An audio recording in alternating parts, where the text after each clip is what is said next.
мен бір автобусқа міндім әйтеуір. Шопырға мынаны көрсеттім. 2 деген баратын жерім менің. Жоғарыға көрсеттім. Қалай төлейтінді де білмеймін әйтеуір. Мініп алдым.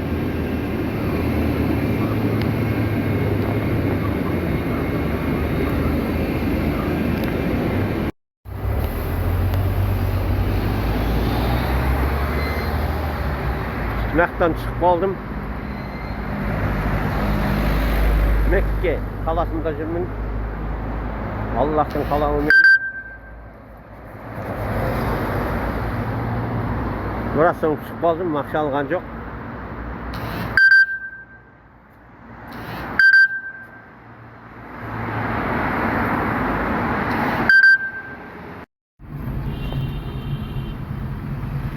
Haytadan bana жатырмын.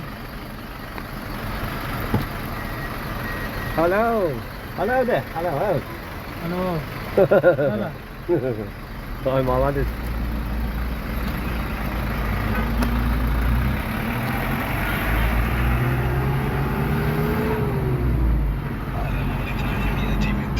الاتجاه نحو اليمين. Правила дорожного движения басқа екен. Қызық.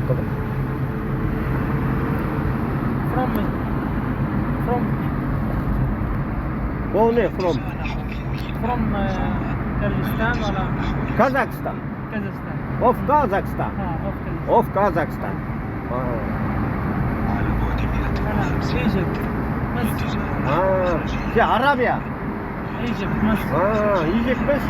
Egypt. Taypa это, да? Taypa. Egypt'miş. Atın kim atın? Haram. Haram. Имя. Оп. Allah Taala. Как назвал тебя? Умар. Кто ты? Умар. Айам. Кто ты? Абдулла. Абдулла.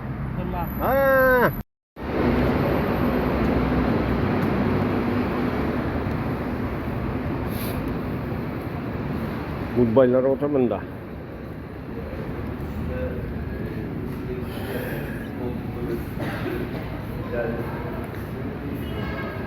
Mаған қашты инсан. Неше лифті бар, 4 лифті бар. Бәрін бас-бас қоя берем. О, бар келді ғой.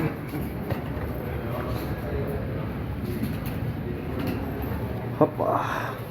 Мен 12-ші этажда тұрам.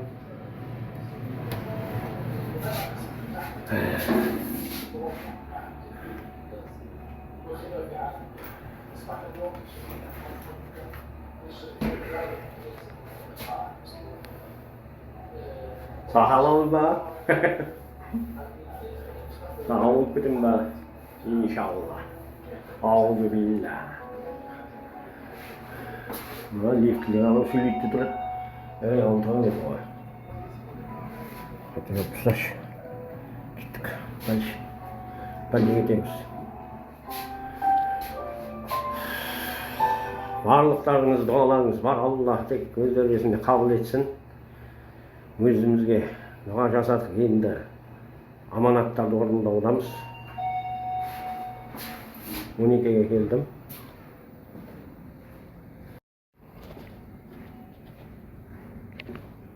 Так, іште адам бар ма?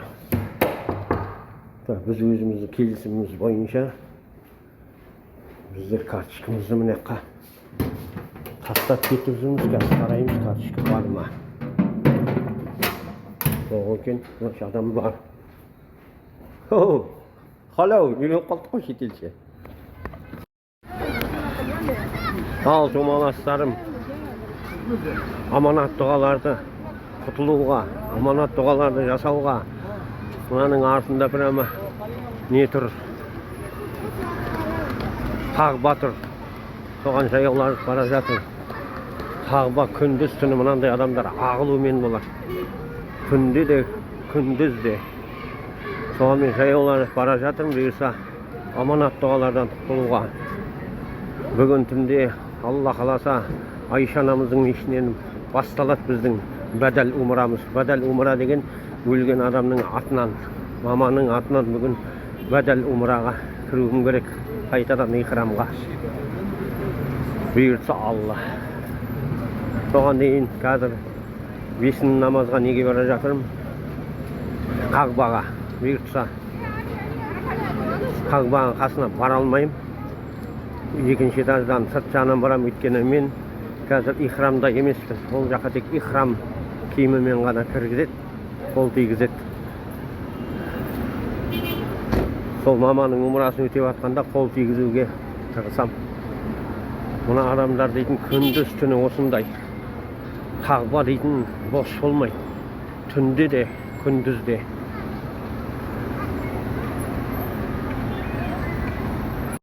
Мынаның түбіне де келдім, бұйыртса. Yani bir 100, 200 ya 300 metre var sayakta. Atelespesem. Adamlar da bunun. Havda da kızı vardı. Ayağın bazı sağa salar sünnete.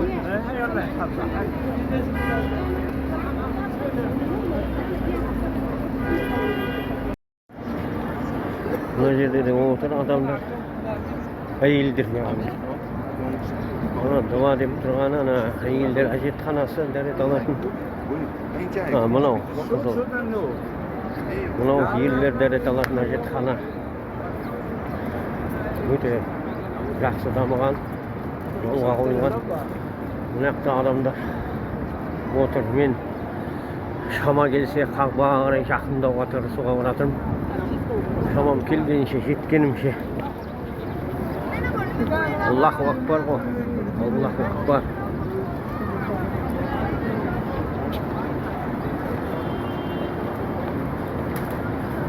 Ana жерден кеше біздер ихрам халінен шығып умрамызды аяқтаған жеріміз анау. Сол жерден соңғы шашымызды алдыру арқылы ихрам халінен шықтық. Сонымен өзімнің умрам аяқталған. Енді бәдәл умрасы дейтін бар. Өлген адамның әкеңнің или анаңның атынан умра жасауға. Ол бүгін Айша анамыздың Алла қаласа кешке мешітінен басталады.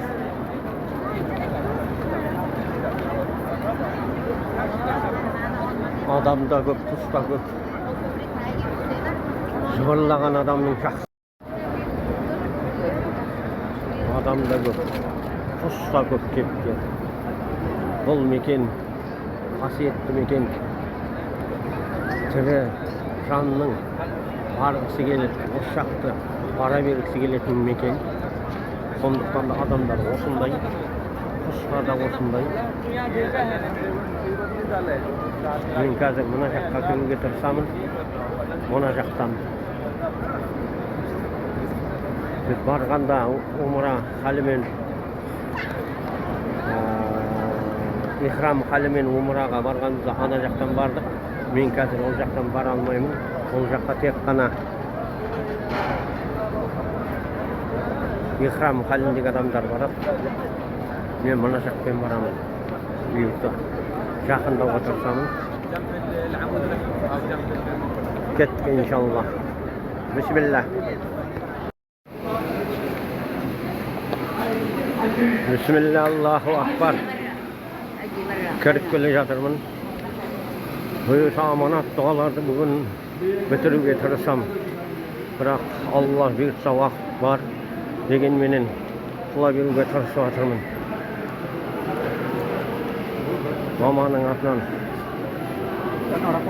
бәдәл умрасын өтеп алуым керек иншалла. Мына жақта намаз оқитындар жиналып жатыр екен. Мына жаққа өтіп кетейік. Адасып кетпеуіміз үшін біздер олай бір қарап аламыз. Иншалла адаспаспыз. Мына жақта дұға қылып намаз оқып жатыр. Менің қазір ихрам халінде болмағандықтан, яғни умрада емеспін, ихрам халінде емеспін. Сондықтан да мен осы жерден дұға тілеуім керек. Мыналар зәм-зәм суы тойғанынша ішесің иншалла.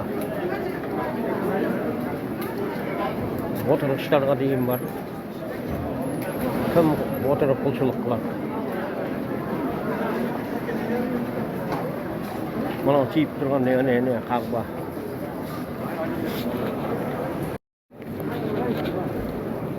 Daha topğa kirdim. Kagbanın ko'rsatuvini berdim senderge. Hazır. Qasынан barıp da ko'rsatuvga tirsam, biroq osunday halda emas. İhram halinde.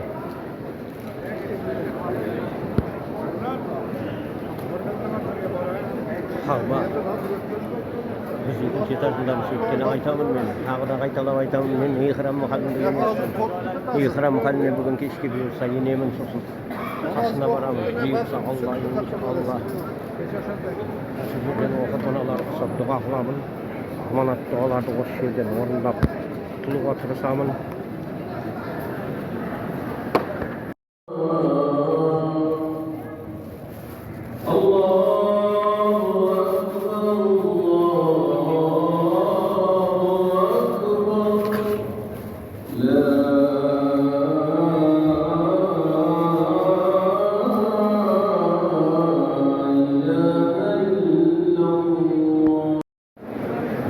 Allahu Ekber.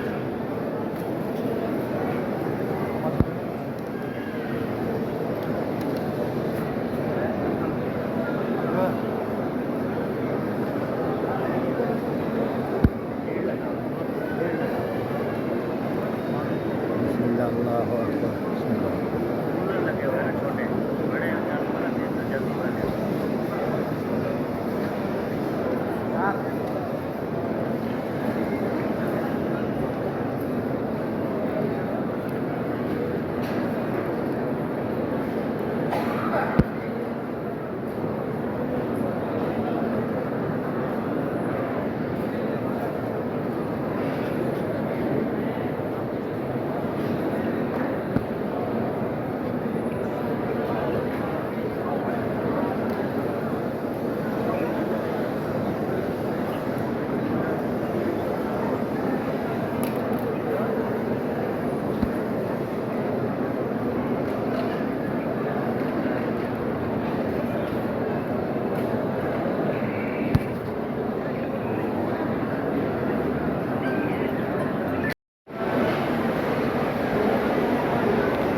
Yusuf. Allahu Ekber.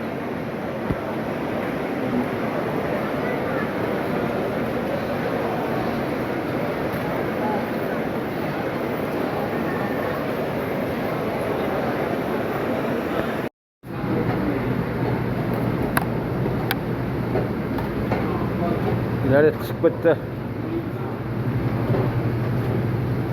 Kagbanın qayılqasında dərexana var.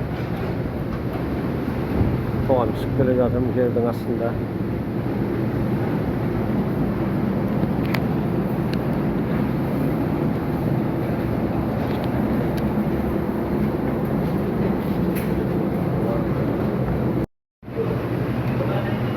Goodbye. Bana ne? Nasıl mı? Nasıl? Kazakistan. Kazakistan. Oo. Sen? Men Kazakistan. Ha. Şey Arabiya. Arabiya. Türkiye. Ha, Arabiya. Goodbye. Indonesia. Kazakistan. Kazakistan. Uzbek Bukhari. Kazakistan. Kazak. Kam hada kam? Kazakistan. Kam saat lagi? 4 saat.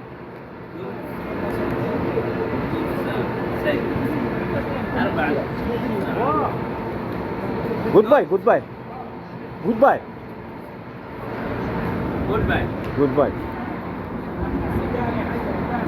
One, two, three, one. Amanat dualarda okudum. Elde de vakit var. Allah buyursa. Bırak ayısı bu. Sen aytkanday Peygamberimiz sallallahu aleyhi ve sellem bası bargan jokuz. Medinaga bizler 17'sinde barmamız gerek. Bugün keşke Ayşe anamızın meşine varıp ihram halinde boğatacağız.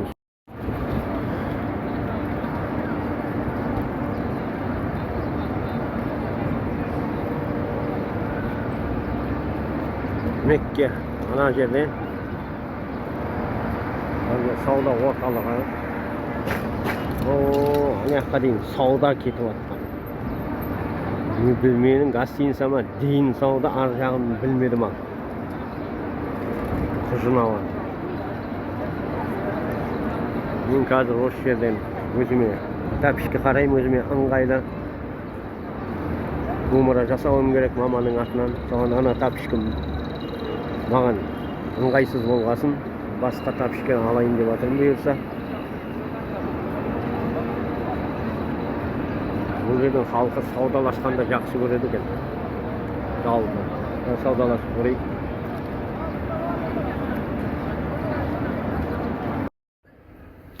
Міне комнатамыз да мынандай жер-жерде осындай бар осы.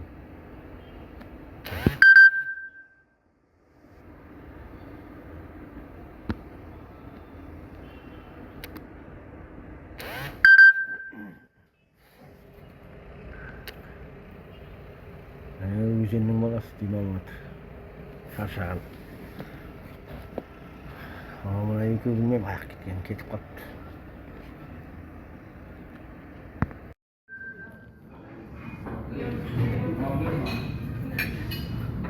Осыдан кейін бұйырса намаздан кейін жүреміз Бәділ Умараға.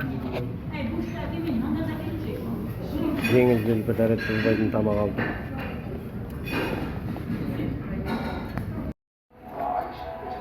Өзін болып кетіп баратын.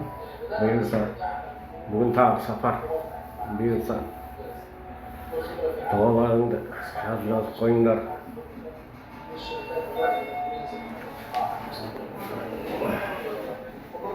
Наверх.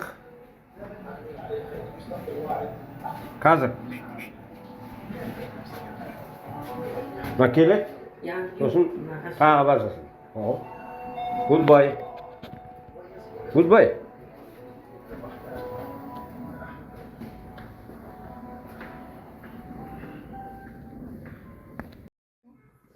Assalamu alaikum. لبيك اللهم لبيك لبيك لا شريك لك لبيك إن الحمد والنعمة لك والملك لا شريك لك. Allah خلاص دايم.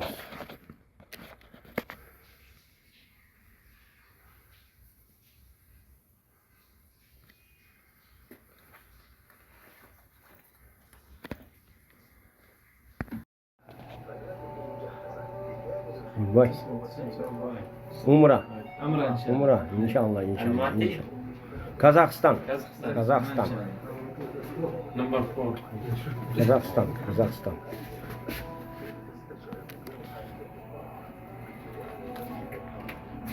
In Kazakhstan. Almaty. Aqtau.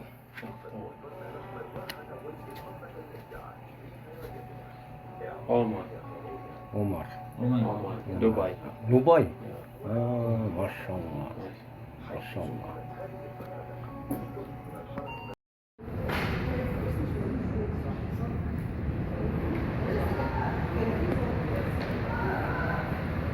Başında kütüp oturmuş бұйырса, жиналғасын автобусқа мініп, Умра сапарына аттанамыз. Бәдәл Умра. Нәпіл Умра. Біреудің атына Умра жасауға.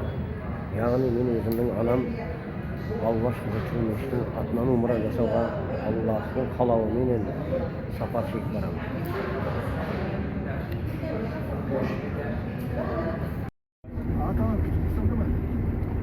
Кім ол? Балдар ма? İnşallah Allah қаласа Бәдәл Умрасына автобусқа міндік. Бұл менің комитастас бауырым. Басын көтер бауырым.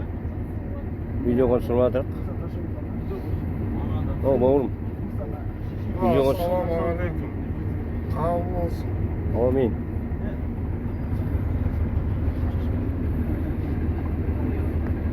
Жалпы Айша анамыздың ихрамға кірген жері. Айша анамыздың өзінің қабірі ол жерде емес. Ол жерде жатқан жоқ. Бізде алдында екі апа болған үлкен. Айша мешітіне барып келе жатыр қайтып. Неге? Отельге. Қайтып неге барып келдің десем, Айша мешітіне барып Айша анамызға Құран оқып келдік дейді. Ол жатқан жері Мединада ғой дейді. Сөйтсем, Меккеде де жалпы Хадиша анамыздың жатқан жері бар. Оған Алла қаласа ертең экскурсия уақытында өтіп кетеміз қасында барамыз. Енді құрметті қажылар, бізде жаңағы екі парыз, екі уәжіп.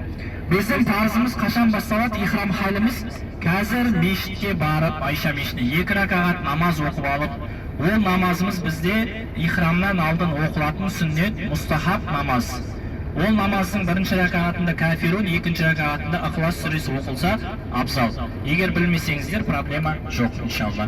Одан кейін құрметті қажылар, біздер ихрам халіне енеміз. Ихрам халіне ену дегеніміз біздерге кейбір нәрселер харам болады. Біз алдында үйренген, соның ішінде иісі шығатын нәрсенің барлығы бізге не болады? Харам болады.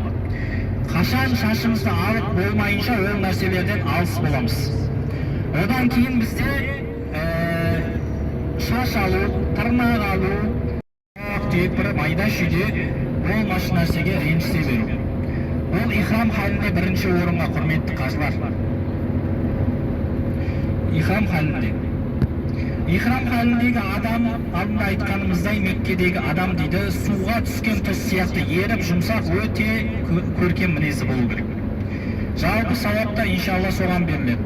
Қияметте таразыға қойылатын ең ауыр нәрсе ол намаз емес, ораза емес, көркем мінез дейді. Пайғамбар саллаллаху алейхи ва саллям үмметіне қарап тұрып айтады: "Буғисту ли утаммима макаримал ахлақ" дейді. Мен көркем мінезді кемелдендіру үшін, соны жақсы қылып жетілдіру үшін жіберілдім дейді. Мен сол үшін жіберілдім дейді. Сол үшін хадисте не дейді? Түнде намаз оқитын, түнімен намаз оқитын, күндіз ораза ұстайтын адамның дәрежесіне адам тек қана көркем мінезді болуымен ғана жете алады екен. Одан асып кетеді тіпті. Сол үшін иншалла ихрамда жүрген кезде барынша сабырлы, аяқты басып кетті, біреу езіп кетті, алдымызды жаңағы ихрамын киіп атқан кезде ұрып кетті, тағы басқа ол нәрселердің барлығына сабырмен шыдасақ, иншалла соның барлығы бізге жалпы ихрам халінде өте үлкен пайда. Ал оған шыдамасақ, онда сауабымыздың азайған. Сол үшін иншалла шамалы қажеті, иншалла. Одан кейін құрметті қажылар, ертең Алла нәсіп етсе бағана чатқа жаздым, 7:30-да таңғы не болады? Бізде экскурсия болады Мекке қаласында. Баратын жерлеріміз белгілі. Сол үшін бүгін умраны өтеп болғаннан кейін сразу барып демалыңыздар. Ертең таңертең 7:30-да дәл осылай жиналып неге кетеміз? Экскурсияға кетеміз. Енді құрметті қажылар, Айша анамызға барған кезде енді қажылар сұрап жатыр, қазір қалай ниет етеміз? Кімнің атынан өтеу үшін дейді. Жаңағы 2 ракағат намазды оқып болғаннан кейін, мен әкемнің атынан умра жасауға ниеттендім. Мен әжемнің атынан, мен апамның атынан, мен інімнің, мен ағамның деген сияқты сөздермен ниет ете беруге болады. Себебі жаңағы арабшада не дейді? Ләббайк Аллахумма умратан ан аби дейді. Ләббайк Аллахумма умратан деп бір рет айтады, және әкемнің атынан дейді. Солай келеді риуаятта. Сол үшін жалпы әкеміздің атын атасақ та болады, атамасақ та Алла тағала оның барлығын иншалла білуші. Жүректегі нәрсе. Ниет жүректегі нәрсе. Одан кейін ниет етіп жатқан кезде Алла қаласа, ниет деген нисфу дин дейді. Діннің жартысы ниет дейді. Алла ризалығы үшін марвада ықыласпен солай өтеп шығуымыз керек. Одан кейін Алла тағала қасиетті Құранда не дейді? Атиммул хаджа уал умрата лилла дейді. Қажылық және умраны Алла үшін толық орындаңдар дейді. Толық орындаңыз. Иншалла бұл толық орындау дегеніміз оның әлбетте біріншісі амалдары, екіншісі ықылас ниет. Ықылас ниет, жақсы ойда болу. жақсы ниетте болу. Иншалла біздер қазір ниет етіп жатқан кезде 2 ракағат намаз оқып аламыз. Пәленшенің атынан, я Раббым, осы умраны істеуге ниеттендім, соның атынан қабыл ет және маған жеңіл ет деп осылай дұға етсеңіздер болады. Сөйтіп болды, сол дұғаңыз болады иншалла. Одан кейін лаббайк Аллахумма умратанды бір рет айтамыз да. Лаббайк Аллахумма лаббайк, лаббайк ла шарика лака лаббайк. Осы тәлбияны барғанша харам мешітіне кіргенше, харам мешітіне кіргенше айтып барамыз иншалла. Кағбаны көрген кезде кішкене дұға етіп алып, ары қарай тауафымызды бастап кетеміз, Алла нәсіп етсе. Енді одан кейін бәріміз дәреттерімізді 2 сағатқа иншалла жобалап шықтық қоя. Қазір жолдан дәрет алайын десеңіздер, мүмкіндік болмай қалады. Сол үшін ең кем дегенде қазір Айша мешітіне барғанда дәрет керек болады. Қан нәрсе болған сол сахабалар Мақам Ибрахим жоғалып кеткен. Сөйтіп Хадиқа Масфала деген, осы жерде Масфала деген район бар. Біздің тұратын жерімізге сәл алыста болғанда бір 1 километр, 2 километр жерде сол жерде Масфала деген район бар. Сол районда түнде бір жігіт қажетін өтеуге шыққан кезде бір нәрсені сезіп қалады. Олай ұстап отырған кезде. Набаша дейді, және ол жерді қазған кезде сол Мақам Ибрахим шыққан. Мақам Ибрахим сол жақтан табылған. Сөйтіп Мақам Ибрахимді ол кезде Омар радиаллаху анху халифа қай жақта отырады? Мединада. Ислам мемлекетінің астанасы Медина. Мекке басқала болғанмен астанасы Мединада. Сөйтіп Меккенің әкімі Омарға хат жібереді. Радиаллаху анху Мақам Ибрахим табылды дейді. Сонда Омар радиаллаху анху ол патша бүкіл ислам әлемін басқарады. Барлығына әмірі жүреді. Оның рұқсатынсыз құс ұстайтын болған. Омардың. Сөйтіп, және Омар радиаллаху анху мен келгенше ол тасқа тиіспеңдер деді Мақам Ибрахим. Сөйтіп Мединадан Зулхулайфаға барып, миқатқа барып, 2 ракағат намаз оқып, ихрам халіне кіріп, және кибару сахаба дейді, ең үлкен сахабаларды қасына ертіп алады, Меккеге қарай жол жүреді. Меккеге қарай жол жүреді, Масфала деген районға келеді, және келген кезде шынымен де сол жаңағы Мақам Ибрахим сол жерден табылады. Жаңағы тас бар ғой жәннаттан түскен, Ибрахим алейхиссалам ізі қалған аяғы. Сол Масфаладан табылады да, Омар Хазірет Омар несін өтейді, умрасын өтейді, тауафын өтейді, сағын өтейді, шашын алады да барады. Сөйтіп сахабалармен айтады, мынаның тұратын жерін кім біледі дейді, ақиқатында кім біледі дейді осыны. Кағбаның қай жерінде тұратын еді дейді, тарихшы біреу бар ма дейді оқыған осыны. Сөйтіп бір Омар радиаллаху анху өзінің патша бола тұра, қараңыз, патша бола тұра өзінің көйлегіне Омар өте мықты адам болған.